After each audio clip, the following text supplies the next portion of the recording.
জিনদেরকে জিন নামে নামকরণ করা হলো কেন? আপনারা জানেন জিন শব্দটি আরবি, এটা মিনাল ইস্তিতানা, জিন মানে ইস্তিতার, আড়াল বা গোপন, এই অর্থে ব্যবহার করা হয়। এই জিন বা জিম নুন নুন এই মূল ধাতু থেকে যত শব্দ এসেছে সবগুলোই দেখবেন যে এখানে আড়াল আর তাগতিয়া ও সতর, আড়াল করা বোঝায়। তো জিনদেরকে জিন কেন বলা হলো? যেহেতু তারা আমাদের দৃষ্টির আড়ালে থাকে, এই জন্য তাদেরকে জিন বলা হলো। অনুরূপভাবে পেটের ভ্রূণকেও জানিন বলা হয়, কেন? সেটা আমাদের দৃষ্টির আড়ালে থাকে। অনুরূপভাবে ঢাল, শত্রুর মোকাবেলায় আপনি যে ঢাল ব্যবহার করেন সেটার নাম আরবিতে মিজান, এটা মিম শব্দ বাড়িয়ে মিজান, তার মানে ঢাল, শত্রু থেকে নিজেকে আড়াল করা হয়। অনুরূপভাবে জান্নাত মানে বাগান এবং মূল যে জান্নাত, এগুলোকে কেন বলা হয় জান্নাত? যেহেতু বাগানটা গাছের পাতা দিয়ে ঢাকা থাকে, আচ্ছন্ন থাকে, দেখা যায় না, এই জন্য এটাকে বাগান বলা হয়। তো এভাবে দেখা যায় এই জন্য জিনকে জিন বলা হয়েছে, যেহেতু তারা আমাদের দৃষ্টির আড়ালে থাকে। আল্লাহ রাব্বুল আলামিন এই কথাটি কোরআনে বলেছেন, ইন্নাহু ইয়ারাকুম হুয়া ওয়া কাবিলুহু মিন হাইসু লা তারাউনাহুম। তারা এবং তার সান্ডা পান্ডা গুন্ডা বাহিনী তোমাদেরকে এমন এক স্থান থেকে প্রত্যক্ষ করে যে তোমরা তাদেরকে দেখতেই পাও না। জিন জাতিকে আল্লাহ রাব্বুল আলামিন কি দিয়ে সৃষ্টি করেছেন? জিন জাতিকে সৃষ্টি করেছেন আগুন হতে, যেটি আল্লাহ রাব্বুল আলামিন পবিত্র কোরআনে উল্লেখ করেছেন, ওয়াখালাকাল জান্না মিন মারিজিম মিন নার। সূরা রহমানের আয়াত, অনুবাদটা করতে চাচ্ছি না, শুধু মূল কথাটা বলে দলিলটা দিয়েছি, কারণ সময় শর্ত, এই জন্য। এছাড়াও হাদিস আল্লাহ নবী সাল্লাল্লাহু আলাইহি ওয়াসাল্লাম বলেছেন, খুলিকাতিল মালাইকাতু মিন নূর, ফেরেশতাদেরকে তৈরি করা হয়েছে নূর বা জ্যোতি হতে। অখুলিকাল জান্নু মিন মারিজিম মিন নার, এবং জিনকে তৈরি করা হয়েছে কি হতে? আগুন হতে। তাহলে এখানে তাদের সৃষ্টির বিষয়টা আমরা জানতে পারলাম। তাদেরকে কখন সৃষ্টি করা হয়েছে এটা একদম নিশ্চিত করে বলা যায় না, তবে এইটুকু বলা যায় যে মানব সৃষ্টির পূর্বে তাদেরকে সৃষ্টি করা হয়েছে। আল্লাহ রাব্বুল আলামিন এই কথাটি পবিত্র কোরআনে সূরাতুল হিজরে বলেছেন, ওয়ালাকাদ খালাকনাল ইনসানা মিন সালসালিম মিন হামাইম মাসনুন ওয়াল জান্না খালাকনাহু মিন ক্বাবলু মিন নারিস সামুম। এই যে এখানে মানুষ সৃষ্টির আগে আল্লাহ রাব্বুল আলামিন জিন সৃষ্টি করেছেন, এই কথাটি এখানে বলেছেন। তাদের কোনো দেহ বা বডি আছে কি না এ ব্যাপারে সুনিশ্চিত তেমন কোনো কিছু পাওয়া যায় না, তবে কিছু প্রাসঙ্গিক বা কিছু দেহ অঙ্গ প্রত্যঙ্গের কথা, কিছু অঙ্গ প্রত্যঙ্গের কথা কোরআনে পাওয়া যায়, হাদিসেও পাওয়া যায়। তাতে বোঝা যায় যে তাদের কোনো দেহ বা বডি আছে। যেমন আল্লাহ রাব্বুল আলামিন বলছেন, ওয়ালাকাদ যারানা লিজাহান্নামা কাসীরাম মিনাল জিন্নি ওয়াল ইনস। এখানে আল্লাহ রাব্বুল আলামিন জাহান্নামের কথা বলছেন, অনেক জিন এবং ইনসানদের জন্য জাহান্নাম তৈরি করে রেখেছেন। এখানে তারপরে বৈশিষ্ট্য বলছেন, লাহুম কুলুবুন লা ইয়াফকাহুনা বিহা, তাদের হৃদয় আছে, বোঝে না, চক্ষু আছে, দেখে না, কান আছে, শোনে না। বোঝা গেল এখানে জিন এবং ইনসান সবাইকে একসাথেই সম্বোধন করা হয়েছে। তাহলে জিনদের কি আছে? কলব আছে, তাদের দেখার জন্য চক্ষু আছে এবং তাদের কান আছে। এছাড়া তাদের আওয়াজ আছে, তারা আওয়াজ করতে পারে, এটাও কোরআনে পাওয়া যায়। আল্লাহ রাব্বুল আলামিন পবিত্র কোরআনে বলছেন, ওয়াস্তাফজিজ মান ইসতাতা'তা মিনহুম বিসাউতিকা, তোমার আওয়াজ দিয়ে যাকে ইচ্ছা তুমি পদস্খলন করতে পারো। তো এখানে তাদের আওয়াজ আছে। এবং হাদিসে তাদের জিহ্বারও কথা পাওয়া যায়, তারা খায়, পান করে এবং হাসে, এই কথাগুলো হাদিসে পাওয়া যায়। জিনদের অনেক নাম আপনারা আরবি ভাষাতে পাবেন। এর মধ্যে সাধারণভাবে জেনারেল, যেটা ইন জেনারেল, সবাইকে জিন্নিয়ুন বলা হয়। এবং যে জিনটা মানুষের সাথে বসবাস করে আরবিতে তাদেরকে আমের বলা হয়। আর যে জিনটা বাচ্চাদেরকে উত্ত্যক্ত করে তাদেরকে আরওয়াহ বলা হয়। যে জিনটা দুষ্ট প্রকৃতির তাকেই শয়তান বলা হয়। যে মানে দুষ্ট প্রকৃতিতে অ্যাডভান্স, এক গিয়ার আরও একটু বাড়িয়ে, তাকে ইফরিত মারেদ বলা হয়, তাকে মারেদ বলা হয়। আর যে চূড়ান্ত পর্যায়ের আরও বেশি খারাপ তাকে আরবি ভাষাতে ইফরিত বলা হয়। জিনদের অস্তিত্ব অনেকে অস্বীকার করেছেন, ওই দেখা যায় না বলে এটাকে অস্বীকার করেছেন, কিন্তু দেখা যায় না বলেই বিশ্বাস করা যায় না এমনটি বলা যায় না। আমরা অনেক কিছু দেখি না, তারপরেও বিশ্বাস করি, ঠিক না? হ্যাঁ, আমরা এই হাঁটাবোর প্রোগ্রামে এই কথাগুলো কিছু বলেছি, আজকে আমরা এড়িয়ে যাচ্ছি। তো কোরআনে আল্লাহ রাব্বুল আলামিন সূরাতুল জিন নামে একটা সূরা নাজিল করেছেন, বোঝা গেল জিন জাতির অস্তিত্ব আছে। আল্লাহ রাব্বুল আলামিন এখানে বলেছেন কুল ওয়াহিয়া ইলাইয়া আন্নাহু ইসতামা'a নাফারুম মিনাল জিন্নি, এরপরে বাকি আয়াত বলা হয়েছে, জিনের কথা আছে। এবং নবী সাল্লাল্লাহু আলাইহি ওয়াসাল্লাম জিনকে ধরেছিলেন, হ্যাঁ, বেঁধে রাখার ইচ্ছা পোষণ করেছিলেন, কিন্তু সুলাইমান আলাইহিস সালামের দোয়ার কথা স্মরণ হওয়াতে তিনি ছেড়ে দিয়েছিলেন। এই হাদিস থেকে বোঝা যায় জিনের অস্তিত্ব আছে। এবং কেউ কেউ দেখেছেনও যখন রূপ পরিবর্তন করেছে, বিশেষ করে আবু হুরায়রা রাদিয়াল্লাহু তাআলা আনহু জিনদেরকে শুধু দেখতেও পাননি, ধরেছিলেনও। মনে পড়ছে হাদিসটা আপনাদের? জাকাতের মাল পাহারা দেওয়ার জন্য আল্লাহ নবী সাল্লাল্লাহু আলাইহি ওয়াসাল্লাম, সহিহ বুখারীতে আছে, ওয়াক্কালানি রাসূল সাল্লাল্লাহু আলাইহি ওয়াসাল্লাম হিফজ যাকাত রমাদান, রমাদানের জাকাত পাহারা দেওয়ার জন্য দায়িত্ব আবু হুরায়রাকে দিয়েছিলেন। প্রথম দিনে আসলো চোর, চুরি করছিল, আবু হুরায়রা ধরে ফেলেছিলেন, অনুনয় বিনয় করার কারণে ছেড়ে দিয়েছিলেন। মনে পড়ছে হাদিসটা আপনাদের? এভাবে পরপর 3 দিন, তৃতীয় দিনে আবু হুরায়রা রাদিয়াল্লাহু আনহু তাকে শক্তভাবেই ধরলেন এবং আজকে আর এই নিম্ন আদালতের সমাধান হবে না, সুপ্রিম কোর্টে, হাইকোর্টে নিয়ে যাবেন, এই হুমকি যখন দেওয়া হলো তখন সে বলল আমাকে ছেড়ে দেন, আমি আপনাকে কিছু আমল শিখিয়ে দিই। তার মানে আমলের ঘুষ দিলেন নাকি? হ্যাঁ, সাহাবার একটা আমলের বেশি পাগল ছিলেন, তো দুটা আমল শিখিয়ে দিলেন। আয়াতুল কুরসি পড়ে যদি ঘুমান তাহলে শয়তান আপনাকে ডিস্টার্ব দিতে পারবে না, আর আপনার কোনো ক্ষতি, আর একজন হেফাজতকারী আর হেফাজতের দায়িত্ব পালন করবে। যা হোক, যেহেতু সময় স্বল্প, তো এটা তড়িঘড়ি করে বলতে গিয়ে আমিও অনেকটা পয়েন্ট হারিয়ে ফেলবো কিনা আশঙ্কায় আছি। তো বুঝতে পেরেছেন যে এখানে শেষের ঘটনার শেষে আল্লাহ নবী সাল্লাল্লাহু আলাইহি ওয়াসাল্লাম কি বলেছিলেন? আবু হুরায়রা, তুমি কি জানো আজ 3 দিন ধরে কার সাথে কথোপকথন করছিলে? তারপরে বলেন ইয়া রাসূলুল্লাহ, আমি তো চিনতে পারিনি। আল্লাহ নবী সাল্লাল্লাহু আলাইহি ওয়াসাল্লাম পরিচয় করে দেবেন, যাকা শয়তান, ওটা তো শয়তান ছিল। সুবহানাল্লাহ। তাহলে বোঝা গেল কি, শয়তান যদি রূপ পরিবর্তন করে তাহলে কথা বলা যায়, দেখাও যায়, আবার ধরাধরিও করা যায়। এছাড়া গাধা এবং মানে কুকুর আপনার শয়তানকে দেখতে পায়। এই জন্য আল্লাহ নবী সাল্লাল্লাহু আলাইহি ওয়াসাল্লাম হাদিসে বলেছেন, হাদিস এখানে আছে যে তোমরা যখন গাধা বা কুকুরের আওয়াজ শোনো তখন শয়তান হতে আশ্রয় চেও, আউযু বিল্লাহি মিনাশ শাইতানির রাজিম, কারণ এরা শয়তান দেখতে পেয়েছে। তবে আমার মনে হয় অনেক সময় দেখবেন আজান দেওয়ার সময় কুকুর ঘেউ ঘেউ করে। তো আমার কাছে এই হাদিসগুলো পড়ার পরে মনে হয়েছে শয়তান যখন ওই আজান শুনে পালায় তখন কুকুর মনে হয় বলে পালাও কেন, পালাও কেন, থামো থামো, যাও কেন, এরকম মনে হয় চিল্লায়, এই জন্য শয়তান ঘেউ ঘেউ করে। আমরা মনে করি কি ব্যাপার, আজানের সময় কুকুর চিৎকার করে কেন? আমার কাছে মনে হয় শয়তান দৌড় দিয়ে পালাচ্ছিল আর ওকে ঠাট্টা মস্কার করছে, যাস কেন, থাক। হ্যাঁ, তো এরকম কিছু একটা হতে পারে, আল্লাহ তাআলা আলাম। শয়তান সম্পর্কে পরিচিতি, এটা হলো সাধারণভাবে জিন সম্পর্কে আমি বলেছি।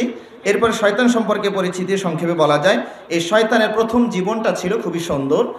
তিনি আল্লাহওয়ালা ছিলেন, আল্লাহর ইবাদত বন্দেগী করতেন, ফেরেশতাদের সাথে বসবাস করতেন, জান্নাতে থাকতেন। কিন্তু কোনো এক পর্যায়ে এসে তার ঈমান নষ্ট হয়ে গেল। আদমকে সেজদা দিতে বলায় অহংকার বশত, অহংকারের কারণে সাজদা না দিয়ে তিনি আল্লাহর অবাধ্যতায় লিপ্ত হলেন এবং জান্নাত থেকে বিতাড়িত হলেন। এই হলো মূল শয়তানের বিষয়। এই শয়তানের অনেকগুলো নাম আছে। শয়তান একটা নাম, আর তাগুত একটা নাম, ইবলিস একটা নাম। এর চেহারাটা খুবই খারাপ, যেহেতু জাহান্নামের একটা বৃক্ষের সাথে তার মাথার সাথে তুলনা করা হয়েছে, কাআন্নাহু রুউসুশ শায়াতিন। এবং শয়তানের দুটা কান আছে, এই জন্য ফজরের সময়, বেলা ওঠার সময় আর ডোবার সময় সালাত পড়তে মানা করা হয়েছে। কেন? ওই সময় শয়তানের দুই শিং ওখানে গিয়ে অবস্থান নেয়, শিং ওর ভিতর দিয়ে সূর্য উদিত হয়, ওখানে গিয়ে শয়তান অবস্থান নিয়ে মনে মনে ইবাদতগুলো নিজের বলে চালানোর চেষ্টা করে আর কি। এই জন্য ওই সময় সালাত পড়তে মানা করা হয়েছে। তাদের খাদ্য হচ্ছে হাড্ডি, এবং তাদের পশুদের খাবার হচ্ছে আপনার গোবর। এখন এই সব বিস্তারিত দলিল বলার সম্ভব নয়, পয়েন্টগুলো বলে যাচ্ছি।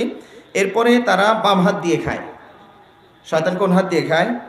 ফাইন্না শাইতানা ইয়াকুলু বিশশিমাল ওয়া ইয়াশরাবু বিশশিমাল। তো এই আলোচনা শোনার পরে যদি শয়তান আপনারা চিনতে চান, দেখতে চান, তা আগামীকাল ওই চাষটলের সামনে একটু বসবেন, দেখবেন কতজন এখানে আছে। বোঝা গেছে না? যায়নি? পুরো শয়তান না হলেও শয়তানের আমল তারা গ্রহণ করেছে, বুঝতে পেরেছেন? এরপরে যখন বাড়িতে প্রবেশ করেন যদি আল্লাহর নাম বলেন, এই যে শয়তান যে খায় তার দলিল হচ্ছে এগুলো। যখন কোনো ব্যক্তি বাড়িতে প্রবেশ করে আর আল্লাহর নাম বিসমিল্লাহ বলে, খাবার শুরুতে বিসমিল্লাহ বলে, তো বস শয়তানে বলে লা মাবিতা লাকুম ওয়ালা আশা, ধরা খাইলে আজকে তোমার থাকারও জায়গা হবে না, খাওয়াও হবে না, কারণ আল্লাহর নাম বলার কারণে এটা প্রতিরোধ সৃষ্টি হয়ে যায়। সুবহানাল্লাহ, সুবহানাল্লাহ। আর যদি আপনি ঢোকার সময় বিসমিল্লাহ বলেন নাই, তো শয়তান বলবে যাকগে কমপক্ষে থাকার জায়গাটা হয়েছে। আর খাওয়ার সময় যদি বিসমিল্লাহ না বলেন তো শয়তান বলে মানে ও তো আলহামদুলিল্লাহ বলবে না, বলবে যাক কাম হয়েছে, থাকাও যাবে খাওয়াও যাবে আজকে। এবং শয়তান মদ সেবন করে। তাহলে মদ যারা সেবন করে তারা কারা? এখানে পুরো একটা বলার সময় নেই। ইন্নামাল খামরু ওয়াল মাইসিরু, শেষে গিয়ে বলছে রিজসুম মিন আমালিশ শাইতান, এটা শয়তানের কাজ। তার মদ শয়তান খায়। শয়তান বিবাহ করে, এটা বোঝা যায় কোরআনের আর রহমানের আয়াতে লাম ইয়াতমিসহুন্না ইনসুন ওয়ালা ক্বাবলাহুম ওয়ালা জান। তো হুরদের কথা বলা হয়েছে, তারা এমনই ফ্রেশ এবং ইনটেক, যাকে বলা হয় ইনটেক, কে কাউকে ব্যবহার করেনি, কোনো ইনসান এবং জিন তাদেরকে ব্যবহার করেনি। তাহলে বোঝা গেল কি শয়তানের এই ব্যবহারের যোগ্যতা আছে, নারী ব্যবহারের যোগ্যতা শয়তানের জিনদের আছে। এবং আরেকটি আয়াতে বোঝা যায় তাদের সন্তানও আছে। আফাতাত্তাখিযুনাহু ওয়া যুররিয়াতাহু আউলিয়া মিন দুনি, তাকে এবং তার সন্তানদেরকে তোমরা আমাকে বাদ দিয়ে বন্ধু বানিয়ে নিবে। তাহলে শয়তানের কি আছে? সন্তানও আছে। এখন আরেকটি মাসআলা হলো জিনদের সাথে মানুষের বিবাহ হওয়া সম্ভব কি না। এ নিয়ে সালাফদের ভিতরে, আলেম ওলামাদের ভিতরে বাদ বিতণ্ডার বিশাল মহড়া চলছে, বিনা অস্ত্রে কলমের যুদ্ধ চলছে। কেউ বলছেন যে বিয়ে সম্ভব, কেউ বলছেন যে না। তবে আমি শেখ আলমান রহমুল্লাহর সাথে আছি, তিনি এটাকে পুরোটাই অস্বীকার করেছেন। এরপর আরও অনেকেই অস্বীকার করেছেন। আমি বিশ্বাস করবো ওই দিনে যেদিনে আমার সাথে বিয়েটা হবে। ঠিক না আপনারা? হ্যাঁ, তো এর আগে আমি আর বিশ্বাস করছি না।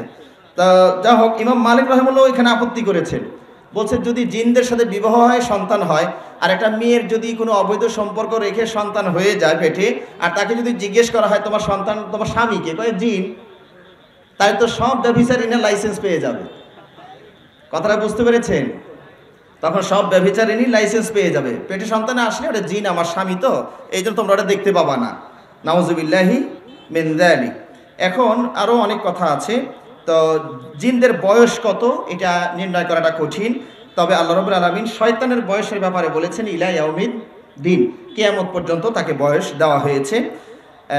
তাদের বসবাসের জায়গা হলো জমিনি।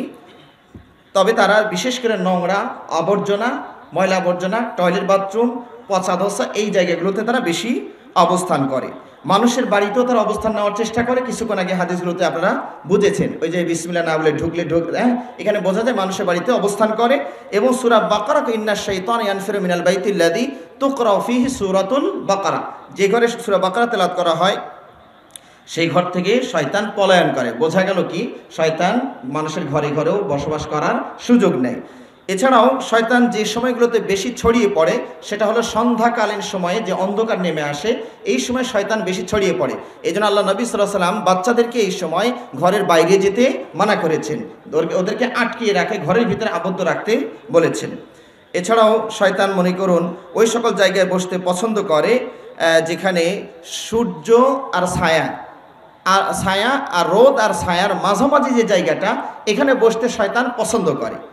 আর আল্লাহ নবী সাল্লাল্লাহু আলাইহি ওয়াসাল্লাম এই জন্য এই জায়গাগুলো বসতে আমাদেরকে মানা করেছেন। হয় পুরোটাই ছায়ায় বসবেন, আর না হয় পুরোটাই রোদের ভিতরে বসবেন, হাঁপে হাঁপে যেন না থাকে, যেটা শয়তান ওখানে বসে। এখানে আরও শয়তানের কিছু আলামতের বৈশিষ্ট্য কথা বলা হয়েছে। শয়তান আজান শুনে পলায়ন করে, এই হাদিসগুলো আপনারা তো জানেন, তাই না? আজান শুনে পলায়ন করে এবং অধবায়ু ছাড়তে ছাড়তে পলায়ন করে। কথা বুঝতে পেরেছেন? তো এটার দুটো ব্যাখ্যা হতে পারে, যে শয়তান যেন তাওহীদের ধ্বনি না শোনে, এই জন্য নিজের ভিতর থেকে বড় বড় সাউন্ডওয়ালা বোমা ফাটায়, যাতে করে তাওহীদের আওয়াজ তার কানে না পৌঁছে। তবে আমার ছাত্র একটা ব্যাখ্যা করেছে, আমাকে ওটা মোটামুটি মুগ্ধ করেছে। ও বলছে, ওস্তাদ আমার মনে হয় ওই যে বিমান যখন দৌড় মারে তখন বাতাসই তো ওকে দৌড় মেরে নিয়ে যায়, ওই ফ্যান ঘুরলি তো বিমান জোরে যায়, ও মনে হয় এরকম কিছু একটা ফ্যান ছাড়ে যাতে করে ও আরও দ্রুত পালাইতে পারে। আল্লাহ ভালো জানেন তার বিষয়গুলো। বাকি এরপরে শয়তানের যে সময় আসছে, শয়তানকে রমজান মাসে জেলখানায় ঢুকানো হবে। তবে এখানে আরও ব্যাখ্যা আছে, তারপরে মানুষ দুষ্টামি কেন করে ইত্যাদি ইত্যাদি ব্যাখ্যাগুলো রমজান মাসে আলেমরা দিবেন, তাদের উপর দায়িত্ব ছেড়ে দিলাম। শয়তানের ক্ষমতা এবং শক্তি, শয়তানের ক্ষমতা এবং শক্তি, এদের শক্তি মানুষের চেয়ে অনেক বেশি। দলিল হলো তারা দ্রুততায়, এত দ্রুত গতিতে স্থান ত্যাগ করতে পারে এবং পৌঁছতে পারে, যেটা আপনি কল্পনাও করতে পারবেন না। সুলাইমান আলাইহিস সালামের যুগের কথাই বলি, তিনি যখন বললেন যে কে আছো, বিলকিসের সিংহাসনটা আমার এখানে, কে কত অল্প সময়ের মধ্যে উপস্থিত করতে পারো। একজন বলল ক্বালা ইফরিতু মিনাল জিন্নি আনা আতিকা বিহি ক্বাবলা আন তাকুমা মিন মাকামিকা, আপনার এখান থেকে এই আসন থেকে ওঠার আগে এনে দিব, মানে আধা ঘন্টা 10 মিনিট 15 মিনিট সময় হলে 1000 মাইল দূরে সিংহাসন, সেখান থেকে এনে দিবে। আর একজন বলল যে না না, এত সময় তো লাগবে না, চোখের পলক এই ওঠানামা করতে যত সময় লাগে, কয়দিন লাগবে, 2-4 ঘন্টা তো লাগবেই নাকি, এই আমার একটু বলাতে আপনাদের চোখের পলক কয়বার যে পড়ছে গুনেই শেষ করতে পারবেন। এত শর্ট সময়ে এরা নিয়ে আসতে পারলো। খেয়াল করে দেখুন গতি, কি পরিমাণ গতি সম্পন্ন এরা, যে এই সিংহাসনটা তো ছোট্ট কোনো জিনিস ছিল না, এটা একটা সিংহাসন বসার, এবং এটা তো ছাদের উপরে ছিল না বিলকিসের, যে ওখান থেকে নিয়ে এসে টান মেরে এখানে বসাইছে, ওটা তো একটা ঘরের ভিতরে ছিল, সেই ঘরের দরজা তো আর এত বড় থাকে না, সিংহাসনটা রানীর বিলাসবহুল সিংহাসন ছিল। সেই বিশাল সিংহাসনকে ওই এত দূর গেল কখন, আবার আসলো কখন, ঘর থেকে বের করলো কখন, আবার সুলাইমান আসসালামের ঘরের ওখানে ঢুকাইলো কখন, এখন আপনারা চিন্তা করুন। এখানে না, বাসায় গিয়ে কিছু চিন্তা করিয়ে, এখানে আমার সামনেগুলো শুনতে থাকুন আর কি। এখানে দেখুন যে শয়তানের গতির যে তথ্য ইসলাম দিয়েছে, এটা আজও পর্যন্ত বিজ্ঞান এখানে পৌঁছতে পারেনি, তবে একটু পৌঁছেছে। তথ্য এত দ্রুত পৌঁছাইতে পারে, বস্তুকে পৌঁছাইতে পারে না। কথাটা কি বুঝাইতে পারলাম? তথ্য, এই যে আপনি মোবাইলে একটা মেসেজ লিখে ছেড়ে দিলেন, 1 সেকেন্ডে 6000 মাইল দূরে মক্কায় মদিনার লোকের ভিতরে চলে গিয়েছে, ঠিক না ঠিক? তাহলে বস্তু পারে না, তবে বস্তু তো তার কার্গোতে করে শিফে করে পাঠাতে হয়, এটা এত দ্রুত এখনও পাঠাতে পারেনি, তবে শয়তান সহায়তা করলে আশা করি সামনে হয়েও যেতে পারে। এছাড়াও আরও অনেক কথা ছিল, সময় যেহেতু শেষ, তাদের আরও কিছু আছে, তারা আকাশ গতিতে আকাশ সফরে মানুষের চেয়ে অনেক আগেই অ্যাডভান্স। সেই 1400 বছর আগে নবী সাল্লাল্লাহু আলাইহি ওয়াসাল্লাম বলছেন, তারা আল্লাহর কথাগুলোকে চুরি করে নিয়ে গণকদের কাছে পৌঁছে দেওয়ার জন্য তাই প্রযুক্তি তাদের হাতে ছিল। নবী সাল্লাল্লাহু আলাইহি ওয়াসাল্লাম আগমনের পরে সেটা একটু বাধাগ্রস্ত হয়েছে। তারা বড় বড় বিল্ডিং নির্মাণ করতেও পারে, বুঝতে পেরেছেন? সুলাইমান সালামের যুগে বিশাল বিশাল বিল্ডিংয়ে যে বাইতুল মসজিদ আকসা, এগুলো সব কিন্তু শয়তান দুষ্ট ওদেরকে দিয়েই বানানো হয়েছে। এছাড়া ওরা অনেক কথা ছিল সময়। আচ্ছা, এরপরে ধরুন এদের দুর্বলতাও আছে, দুর্বলতাগুলো কিছু বলা দরকার। আল্লাহ কোরআনে বলে দিয়েছে ইন্না কাইদা শাইতানি কানা দাঈফা, শয়তানের ষড়যন্ত্র খুবই দুর্বল। এরপরে আল্লাহ রাব্বুল আলামিন বলছেন, যারা আল্লাহর মুখলিস বান্দা, লা সুলতান আলাহুম, আল্লাহ বলছেন ইন্না ইবাদি লাইসা লাকা আলাইহিম সুলতান, আল্লাহ যারা মুখলিস বান্দা আপনারা, তাদের উপরে শয়তান কোনো কর্তৃত্ব প্রতিষ্ঠা করতেই পারবে না। এবং শয়তান কোনো কোনো ভালো মানুষকে ভয় পায়। ওমর রাদিয়াল্লাহু তাআলাকে দেখে জনমের মতো ভয় পেতেন শয়তান। এটা আল্লাহ নবী সাল্লাল্লাহু আলাইহি ওয়াসাল্লাম বলেছেন, ইন্না শাইতানা লা ইয়াখাফু মিনকা ইয়া ওমর, ওমর তোমাকে দেখে শয়তান বড্ড ভয় পায়। এবং এর কথাও নবী সাল্লাল্লাহু আলাইহি ওয়াসাল্লাম বলেছেন যে ওয়াল্লাযী নাফসি বিয়াদিহি, ওই আল্লাহর কসম যার হাতে আমার জীবন, মা লাকিয়াকা শাইতান সালিকান ফাজ্জান ইল্লা সালাকা ফাজ্জান গায়রা ফাজ্জি, শয়তান যদি দেখে যে এই রাস্তা দিয়ে ওমর আসে, ওই রাস্তা দিয়ে শয়তান হাঁটে না। সুবহানাল্লাহ। তো এটা ব্যাখ্যাকার যারা বলেছেন এই বৈশিষ্ট্যটা শুধু ওমরের জন্য নয়, এরকম আল্লাহওয়ালা বান্দা অনেকেই থাকতে পারেন। এছাড়া আরও অনেক অক্ষমতা আছে। শয়তানের সাথে মানুষের শত্রুতা, এই যুদ্ধ চিরন্তন, মরণের আগ পর্যন্ত তাদের সাথে আমাদের যুদ্ধ চলবে। এই বাঁচার উপায় কি? দৃশ্যমান শত্রুর মোকাবেলায় দৃশ্যমান অস্ত্র ব্যবহার করা যায়, ঠিক কিনা? আপনি সাপ বেরিয়েছে, সাপ দেখা যায় না? যায় না। তো আপনার হাতে লাঠি আছে, বন্দুক আছে, পিটুনি দিন বা গুলি করুন। দৃশ্যমান শত্রুর মোকাবেলা দৃশ্যমান অস্ত্র দিয়ে করা যায়, কিন্তু অদৃশ্য শত্রুর মোকাবেলায় আমি কি দিয়ে করব? সুতরাং এখানে পুরো নির্ভর করতে হবে কার উপরে? যিনি দেখতে পান, সেই সত্তা আল্লাহর উপরে নির্ভর করতে হবে। এই জন্য কোরআন সুন্নাহকে যদি আমরা আঁকড়ে ধরি, শয়তান আমাদের ইনশাআল্লাহ কোনো ক্ষতি করতে পারবে না। এছাড়াও বিভিন্ন সময় আউযু বিল্লাহি মিনাশ শাইতানির রাজিম বলার দলিল আছে। বিশেষ করে টয়লেটে যখন যান কি বলেন? আল্লাহুম্মা ইন্নী আউযু বিকা মিনাল খুবুসি ওয়াল খাবাইস। এবং যখন রাগ হয়ে যাবে, খুব রাগ হয়ে গেছে, তার মানে শয়তান কিছু নেওয়ার পায়তারা করছে, হয় বউকে তালাক দিয়ে দিবেন, কথা বুঝতে পেরেছেন? অথবা কারো একটু দাঁত ভেঙে দিবেন, মার দিয়ে দিবেন, এই সুযোগে একটা গন্ডগোল বেঁচে যেতে হবে এলাকায়, এরপর থানা মামলা যা আছে সব হয়ে যাবে। এই যে রাগ, এটা হলো শয়তানের পক্ষ থেকে আসে, অন্যায় রাগ, বৈধ রাগটা নয়, কথা বুঝতে পেরেছেন? বৈধ রাগটা আল্লাহ, এটা ঠিক আছে। তো এখানে আউযু বিল্লাহি মিনাশ শাইতানির রাজিম বলার কথা আছে। এরপরে স্বামী স্ত্রী মিলিত হওয়ার সময় আল্লাহুম্মা ইন্নী আউযু বিকা, আল্লাহুম্মা জান্নিবনা মিনাশ শাইতানির দোয়াটা আছে, এটা আপনারা বলবেন। গাধার আওয়াজ, কুকুরের আওয়াজ শুনলে আউযু বিল্লাহ বলার কথা আছে। কোরআন পড়ার সময় আউযু বিল্লাহি মিনাশ শাইতানির রাজিম বলবেন। এভাবে আরও শয়তানের সাথে মোকাবেলা করবেন জিকির আজকারের মাধ্যমে। জিকিরের মাধ্যমে আপনার শরীরের ভিতরে, এটা বৈজ্ঞানিক ব্যাখ্যা, আল্লাহ ভালো জানেন, আমি একজন শাইখের কাছ থেকে শুনেছি। তিনি বলেছেন যে আমরা যে সুবহানাল্লাহ আলহামদুলিল্লাহ বলি, এগুলো পড়লে শরীরের ভিতরে একটা নীল কালারের পয়দা হয়, আর এই নীল কালারকে শয়তান ভেদ করতে পারে না। সুবহানাল্লাহ। তো সেটা যাই হোক, এই ব্যাখ্যাটা সঠিক বা ব্যাঠিক যাই হোক, তো আমরা যদি জিকির আজকার করি, যেমন টয়লেটে যাওয়ার সময় যদি বিসমিল্লাহ বলেন, সব ভালো কাজের শুরু তো বিসমিল্লাহ, কিন্তু টয়লেটে যাওয়ার আগেও কি আছে? কি বিসমিল্লাহ আছে না? অনেকেই জানেন না। বিসমিল্লাহ আল্লাহুম্মা ইন্নী আউযু বিকা মিনাল খুবুসি ওয়াল খাবাইথ, এই বিসমিল্লাহ বলার সাথে সাথে আপনার এবং আপনার লজ্জাস্থান এবং শয়তানের মাঝে একটা পার্টিশন হয়ে যাবে। এখন হয়তো অনেকেই বলছেন শুধু বিসমিল্লাহ বলি পার্টিশন হবে, এখন এই প্রমাণ আপনাদের কাছে আছে। এই যে এখন যদি আমি মোবাইলে বলি গুগল, তাহলে অন হয়ে যাবে না গুগল? কি বলেন? টেপাটাপি করা লাগে? আর এখানে বিসমিল্লাহ বলবেন, ওখানে লেখা হয়ে যাচ্ছে। এখন এটা হচ্ছে না? হ্যাঁ, তাহলে এই যে প্রযুক্তির কথা, তথ্যগুলো নবী সাল্লাল্লাহু আলাইহি ওয়াসাল্লাম কিন্তু আরো অনেক আগেই দিয়েছিলেন। এরপরে শয়তানের সাথে শত্রুতা, এগুলো বিষয়ে আরও আছে। যা হোক, সময় যেহেতু স্বল্প, তারপরও মোটামুটি দ্রুততার সাথে আমরা শেষ করতে পেরেছি। আশা করি এই আলোচনাটা আরও অনেক বড়, বিশাল, সংক্ষিপ্ত আকারে যতটুকু সম্ভব আমরা আপনাদের কাছে তুলে ধরেছি। পরিশেষে আল্লাহ রাব্বুল আলামিনের কাছে আমরা প্রার্থনা চাই, তিনি যেন আমাদেরকে শয়তানের শারীরিক, মানসিক, ইমানি যে কোনো সাইড দিয়ে ক্ষতি করতে চাইলে সেই ক্ষতি থেকে যেন আল্লাহ আমাদেরকে হেফাজত করেন, বলে আমিন। কারণ আপনার শয়তান যে আপনার মাধ্যমে যে যত পাপ কাজ সংগঠিত হয়, এর মূল হোতাকে বলুন না কে? শিরিক, পাপ যা হয়, বিদআত, সব হয় শয়তানের ওয়াসওয়াসায় কুমন্ত্রণা। যত পাপ আছে, আর শয়তানে ইয়াইদুকুমুল ফাকরা ওয়া ইয়ামুরুকুম বিল ফাহশা, যিনি পাপ করছেন বোঝা গেল তিনি শয়তানের কথা মতো চলছেন। কথাটা কি মনে থাকবে ইনশাআল্লাহ? এভাবে আরও অনেক বিষয় পয়েন্ট আছে। তো পরিশেষে যা বলেছি, এতেই যেন আল্লাহ আমাদের জন্য উপকার রাখেন, কল্যাণ রাখেন, এই বলে আজকে আমার বক্তব্য এখানে শেষ করছি। ওয়া আখিরু দাওয়ানা আনিল হামদুলিল্লাহি রাব্বিল আলামিন। আসসালামু আলাইকুম ওয়া রাহমাতুল্লাহি ওয়া বারাকাতুহু।